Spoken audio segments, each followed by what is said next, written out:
It started with three of us, myself, Ted Santarelli, John Amloff from Somerville, I was from Boston at the time, and Gerald Cunningham from Haverhill, Mass., all coming together on a railfan trip in Lewiston, Maine on the 19th of April in 1939.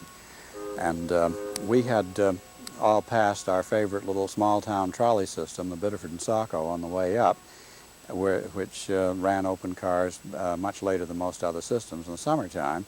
It was quite a pet of ours, and as we were discussing things on the trip, Gerald Cunningham said, "Fellows, they've ordered the buses," meaning the Biddeford and Saco was going to give up the trolleys. At this point, the three of us more or less simultaneously said, "Well, we've got to save one of the cars." We didn't have any idea how we were going to do it. Each one of us had had an unsuccessful interest in something like that in the past, and we knew that an individual of our means couldn't do anything like this, but possibly if a few of us got together, we could do something.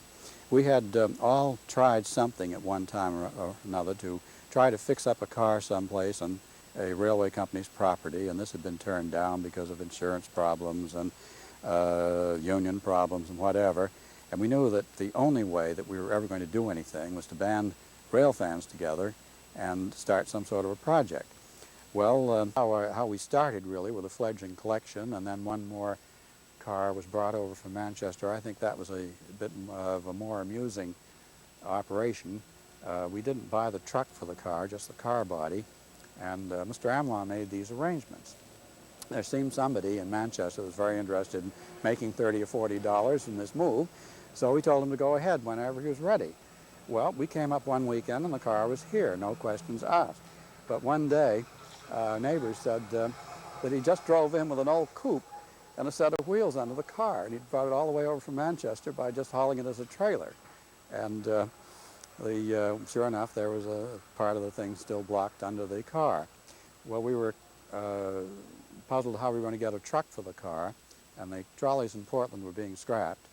It was a very great shame to us that we hadn't been able in the same year to buy a complete car. Well, they would have given us one. We didn't know how we'd move it down here. And we had been assured that a Portland car would be saved, and it wasn't. But we did go and ask for a truck from a car that they were going to scrap. So we got our neighbor to come up with his automotive truck, and it took us 2 weekends because of various delays and things, but we jacked the car over and rolled it down this embankment, brought the truck down here, and eventually mounted it under the other car. And that's about where we stopped until the end of World War II, when most of us had to go off overseas, and a few weekend or occasional trips with gas rationing would be managed somehow or other to come up here and cut grass and do a little protective work on the roof.